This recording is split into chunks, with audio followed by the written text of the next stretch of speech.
Hello everybody. Last year, I made it to my first World Tour event after many years of trying. I mentioned in my previous video that I had made it to GT Academy, but I never actually made it to an international level of competition, and last year was the first time that I was able to do so. I competed in the TGR Cup, the Toyota Gazoo Racing GT Cup, as they call it, and this year I hope to do the same, so what I've decided to do is document my entire season, and last Sunday was our first race. My confidence has grown a lot since last year, especially since I actually made it to an event. I think I've gotten faster since that event as well, however, I still have a few glaring weaknesses. One of the toughest things for me is just being able to perform under pressure when it comes to qualifying, and I'm sure a lot of people are like that. But when it comes to qualifying, I'm almost never able to hit the times that I know I could, never able to hit the optimal times or the times that I've been able to hit in practice. And in practice, I was able to hit a 0.4, and you're going to see pretty quickly that that did not quite happen. Now, if we jump to the end of the outlap, you'll be able to see that my start wasn't too bad.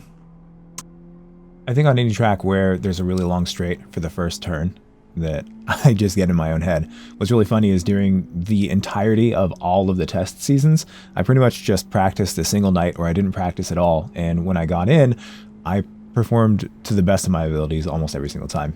I think the added pressure of these kinds of events makes it so that I'm just pretty much choking under the pressure. But with that said, I think how I performed within this race, which you'll see, I think that my confidence will grow as the season continues. I hope so, at least. So starting off in the quali lap, a pretty good T1. It wasn't great, wasn't terrible, but I was pretty sure I was going to get a second chance, and I knew that I could hit the time that I needed, but here we go. I think now is when I'm going to realize that things feel a little bit different in the actual lobby. I missed my apex there.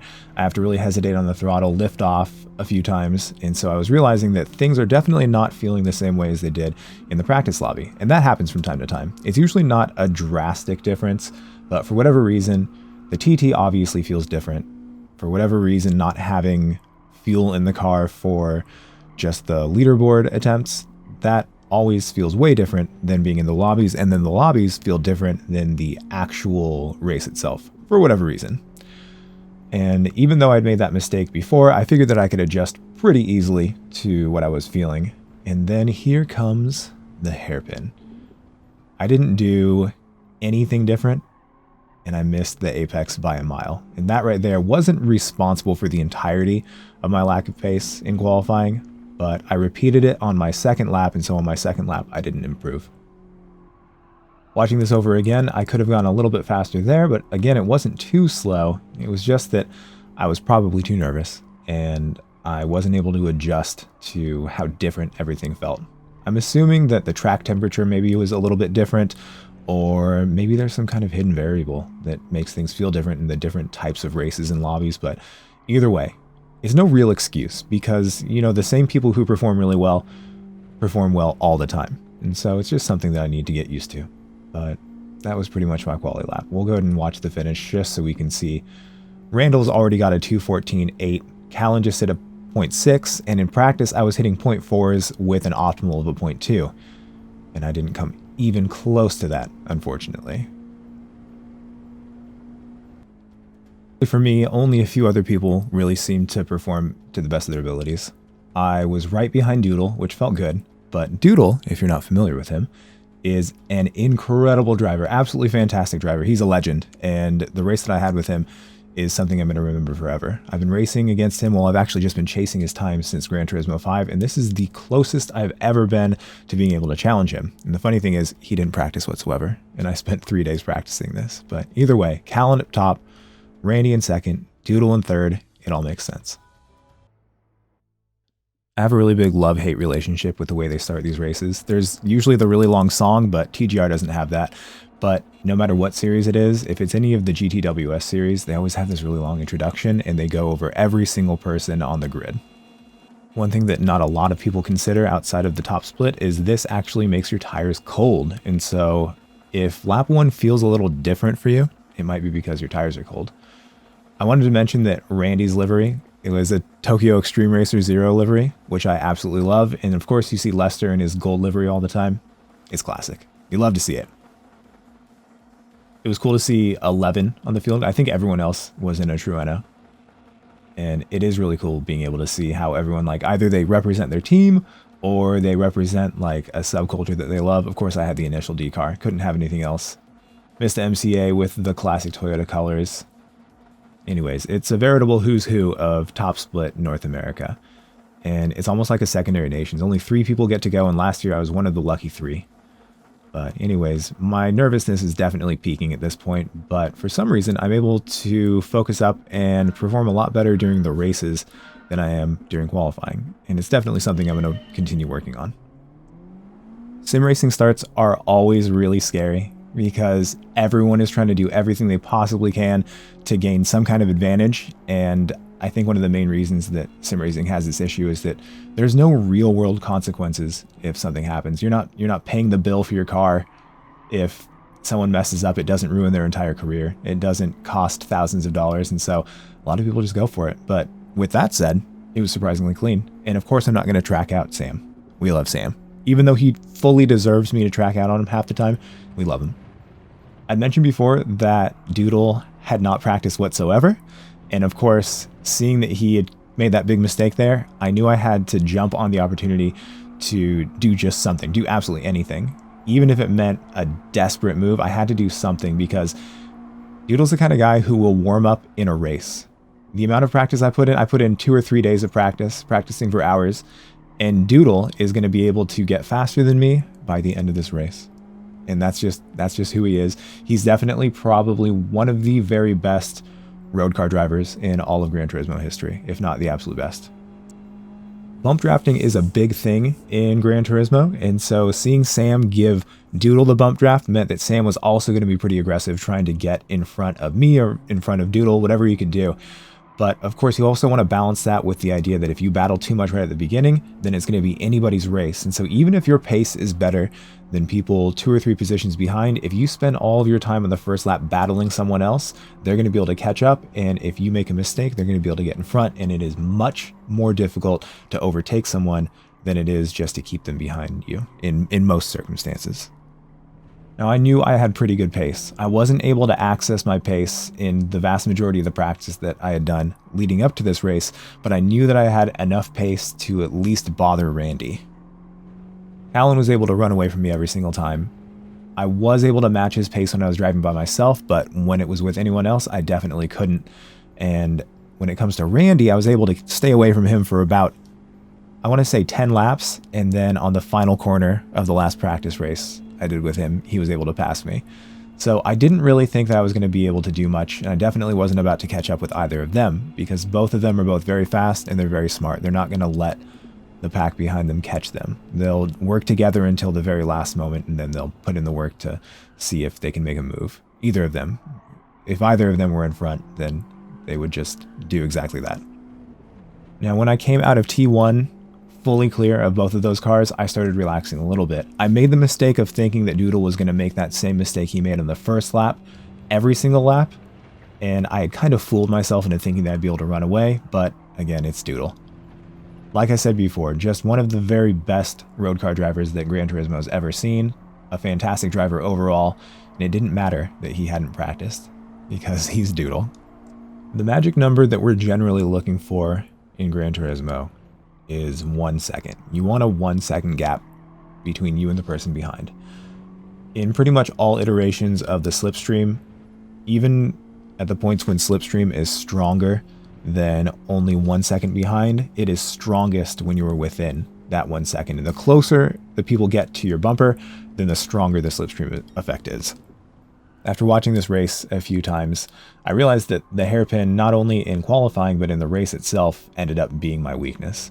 For whatever reason, I couldn't time it right. I couldn't get it right. I couldn't find the right braking point. Couldn't find the right turn-in point.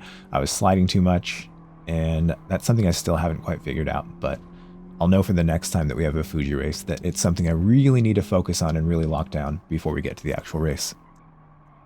Now, Sammy Sosa, S. Kindle, as you see in 5th place, is a former teammate of mine, and essentially we act like teammates. We'll still help each other out in the big races, but the thing is, we're both competing for a spot here, and so we know that we're going to do everything we can as long as it's still fair to get the advantage over the other one.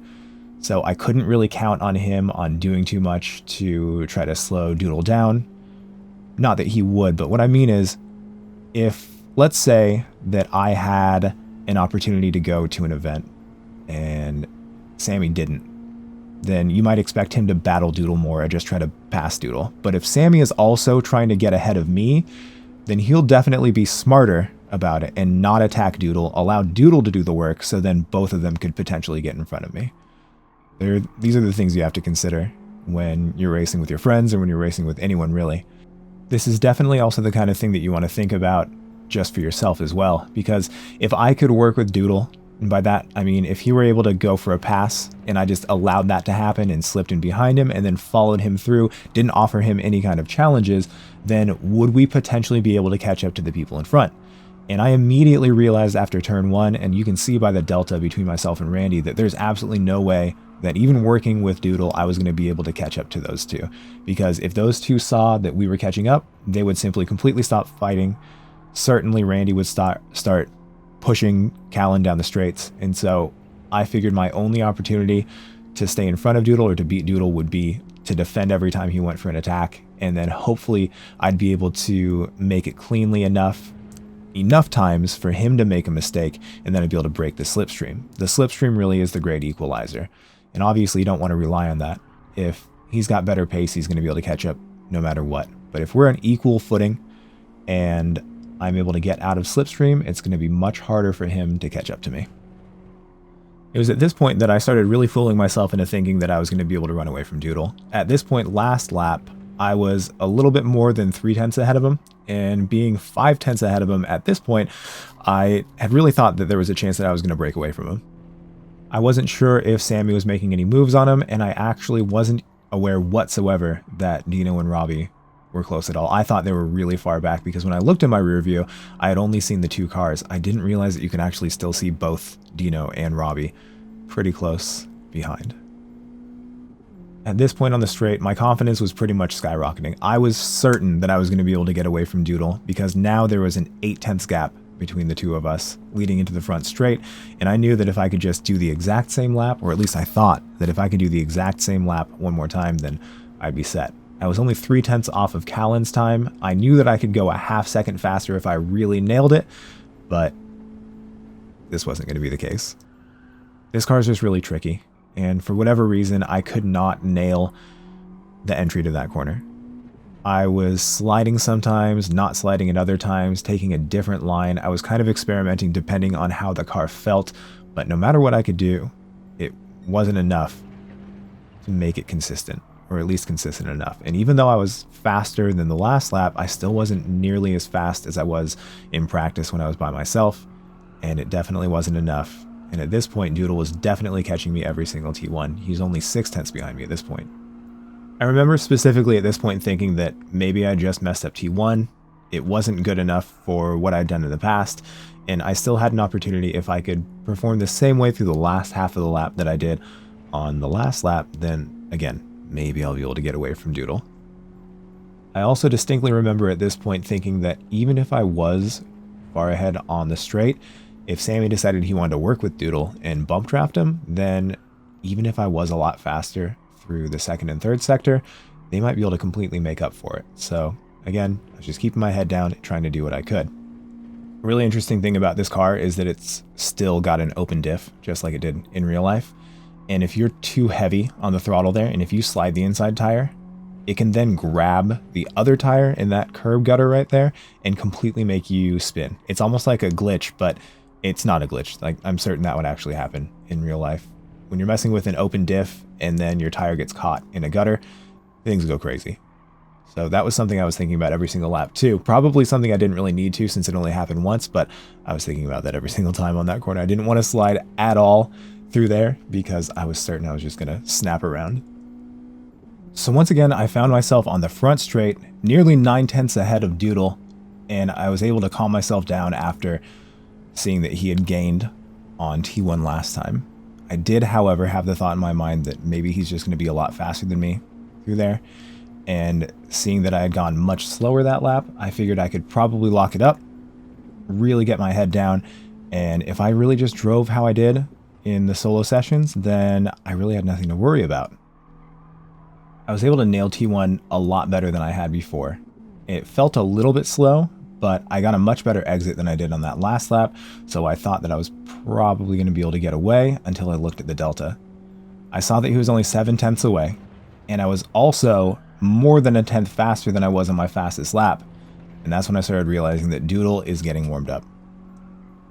Like I said at the very beginning, Doodle is going to be able to warm up in the middle of the race.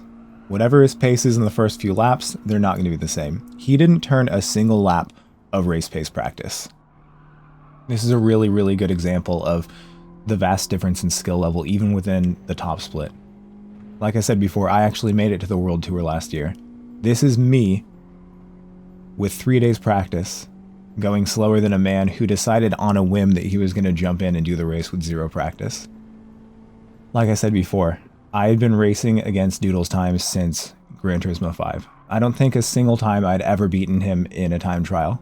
And though I did try, I actually remember the very last time trial that I did in Gran Turismo 5 was a Monaco time trial, I believe, in a Miata. And I was the second fastest person in the United States. The fastest person? It was Doodle. I don't know if I've ever told Doodle that, by the way. So there you go. Fun fact, Doodle. That's how much I've been chasing you for the past decade or so. And you might have also noticed that I was purple. I was on pace to set the fastest lap, and Doodle was very quickly catching me. I also want to take this opportunity to praise my boy Sammy. You guys probably know him as Sosa, if you watch my streams at least. You might not know who he is at all, but he doesn't think he's good in road cars. And all of this praise that I'm heaping onto Doodle's shoulders right now, Sosa is right behind him. Sosa has been on his tail this entire time. Sammy, you gotta believe in yourself. So I was able to improve to a 0.3. The fastest lap so far wasn't any better than a 0.1. And even though I was nearly 9/10 ahead of Doodle again, it was very clear that he was getting used to the car. And so I needed to just do whatever I possibly could to improve my lap times, make no mistakes, and continue trying to find pace wherever I could on the track. That T1 definitely felt a lot better than the first few laps, and I thought I might be on the same pace as I was in the last lap, and it turns out that I was. I was still feeling pretty good, but also still very scared of Doodle, who once again, despite me nailing T1, or at least nailing it compared to the rest of the race so far, he was now only 5/10 behind me. And like I said before, when you are within a second, the slipstream is pretty good. The closer you are, however, the stronger it is.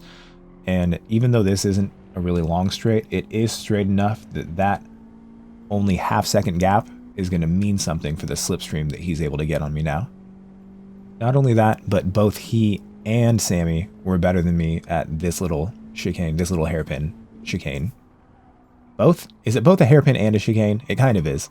It's a tiny hairpin, immediately followed by a left. Either way, it's kind of the bane of my existence. I messed that up almost every single time. And Doodle was now closer than he'd been since the very beginning of the race. With Randy and Callan 3.5 seconds ahead, I knew that there's nothing that I could do, even working with Doodle, to catch them. So like I said earlier, what I was planning on doing is, of course, getting the very best exit that I could onto the front straight, and then I was going to defend like crazy. I'd mentioned before that I didn't realize that Dino and Robbie were so close, and at this point only Dino was, but I didn't realize that whatsoever. I was only focusing on Doodle, and since I had made the decision that I didn't think I could catch up to Randy and Callan, no matter what, I was going to defend against him. But that was based entirely on the fact that I thought only Sammy was behind him. In the first couple laps, when I defended against Doodle, Sammy, also attacking, I think, or at least I had thought, made it so I was able to pull away while those two battled. But maybe not. So going into the defense here, I thought he was going to go on the inside, so I just tried to hold my line. That was a dummy move. He was just faking that. And luckily I didn't fall for it because I was able to brake just in time and pull away. I really didn't know what to expect, but I did think that I was going to be able to hold off Doodle. And I also paid attention to the points. What I didn't mention before is I've never had 400 points in a GTWS race. Not even once. I've had in the 380s multiple times. I lost out really publicly and sadly on my very first 400 and a top split win in a McLaren manufacturer race last year, but I'd never had 400, and the cutoff for making 400 was this 3rd place position. I think it was about now that chat was yelling at me, telling me not to mess around too much with battling Doodle because Dino was really close at this point, but whenever I do these races, I try not to look at chat whatsoever.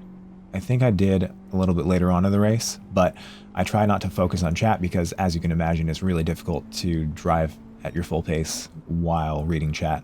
It's difficult enough just streaming, knowing that you have people watching, and I think I had about 180 people at this time watching. And that doesn't really make me nervous anymore. But I am, for whatever reason, just completely inclined to respond to anything I read. Even if I look over, and I'm not trying to, even if I look over and see any random comment, my brain automatically wants to reply because that's what I do every single day. I love talking to chat while I'm driving, and I think it's probably one of the things that has helped me find success while streaming.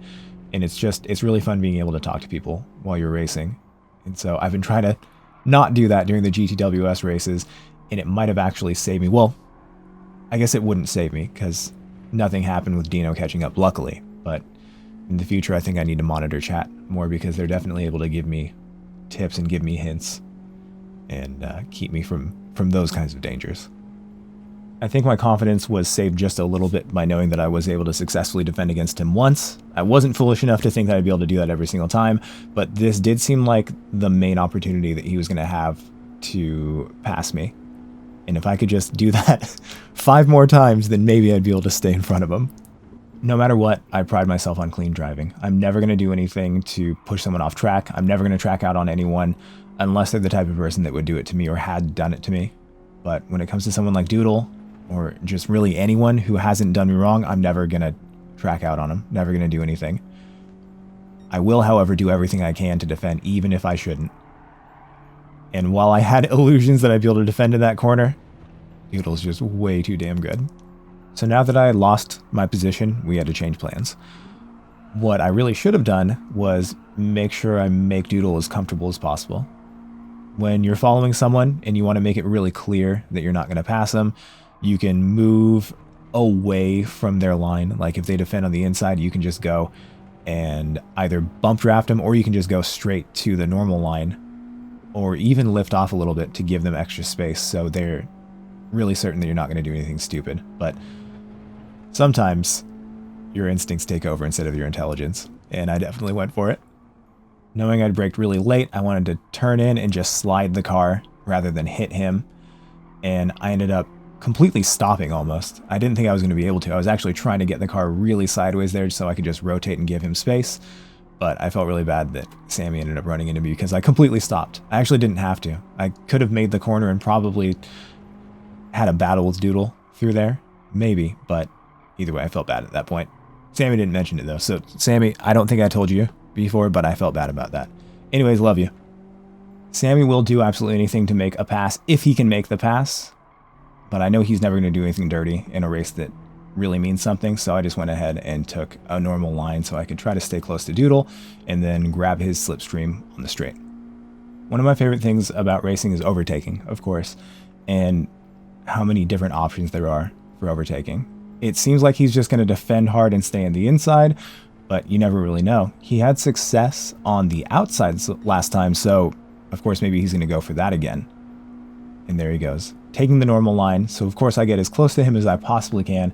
What I'm going to do is try to do the exact same thing I did last lap, but successfully this time. I went deeper, rotated the car in, and in doing so, I ended up understeering, so I had to lift off because I did make contact with him. And I immediately felt bad until I realized that he was going to be faster than me anyways. Sammy, however, decided to give me the bump draft to potentially get me in front, so I was like, why not? Let's go for it. There's enough space. And of course, Doodle's too fast. Now that kind of contact right there, that's nothing. He gave me more than enough space. I turned in a little too early, rotated a little bit too much. I was already going too slow, and honestly, I hit him. There was more than a car width the entire time. So, again, I was just doodled. He was just too damn good there. Too fast. I was pretty upset. I was really, really upset about the fact that I wasn't able to maintain my pace to stay in front of him, but I hope I made it clear because he was watching. He was in stream, or at least he saw afterwards. I hope I made it clear that I was upset with myself and not whatsoever upset with Doodle. I was actually really happy on one hand that I was even able to bother him enough that he had to defend, because that's the first time that I've ever been able to give him any kind of race. And so right there, even though I'm losing to him right now and I'm not in contention to get that 400 points that I really wanted, I was really, really insanely happy to be able to battle him at this point. I think it shows, at least to me, that I am improving, and I'll be able to continue improving. Right here, I actually thought my entire race was over. I went completely off the red curbing, and usually that gives you both dirty tires and a penalty. So right here, I had no clue. I thought my entire race was over. I was planning on doing another slot. I had pretty much given up on this race entirely, but I kept my foot in it just in case. And magically, no penalty. To this day, I actually have absolutely no clue how that happened. Strangely enough, I hadn't realized that Doodle had set the fastest lap of the race with a perfect 14.999. I don't know how I didn't catch that, but that's actually beautiful. Like I said before, Sam's going to be smart. Anytime he sees that there's a threat behind, he's not going to battle, especially since we've got essentially 3 laps left. And so he just gives me a quick bump right there. Funny enough, I always get really nervous with people close behind, and so I braked late going into that corner too.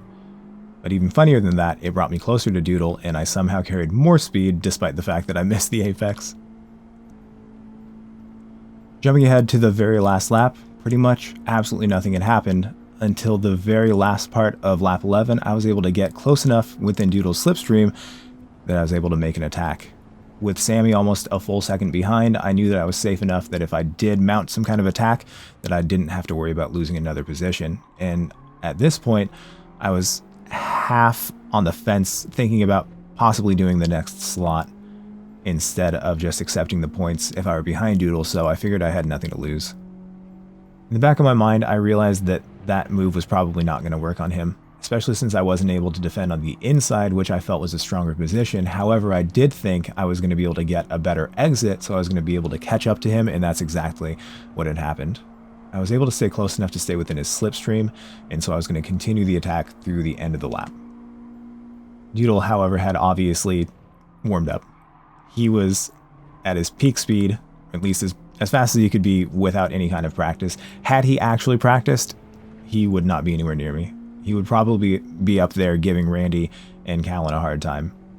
But lucky for me, he practiced just enough that I could harass him. Since I was definitely not going to be able to make a move here, I figured I should focus on just the exit and the left-hander in order to potentially get close enough to put a move on him towards the end of the lap.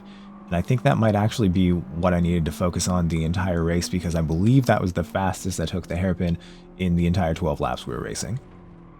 There's something about feeling like you have absolutely nothing to lose that can sometimes either make you drive much worse, or it can allow you to really test the limits of the track or the car and end up driving a lot better. And luckily, I think the second thing happened to me here. What I really wanted to do was stay as close to him as possible, but get a slightly shorter entry. I was hoping I could really cut the entrance to the last corner, but Sammy went for a move too. The funny thing is, even if he didn't, if my plan had worked, I still wasn't going to pass Doodle. There's just no way. Doodle had every advantage taking the correct line. It was really a desperation thing for me, thinking that I could do anything against him. My biggest takeaways from this are that I need to spend more than just a couple of days, and I really need to focus on my weaknesses on the track. I need to spend more time racing with the fast people, figure out exactly where I'm slower, and I just need to keep getting better. Only one person ended up beating my score from the next slot, so I am now 5th overall in the championship. And even though I didn't get the points that I wanted, and I definitely didn't get the results that I wanted, I was happy that 1, I was able to even race Doodle. I felt really good about that. But 2, after the first round last year, the year that I actually went to the World Tour, I think I was in 7th or 8th place. So technically, we're off to a better start. I know this is a long one. I hope you guys enjoyed, and I will be back with the next round after the 14th. Please don't forget to like and subscribe if you liked it, because I'll be making videos on the entire season.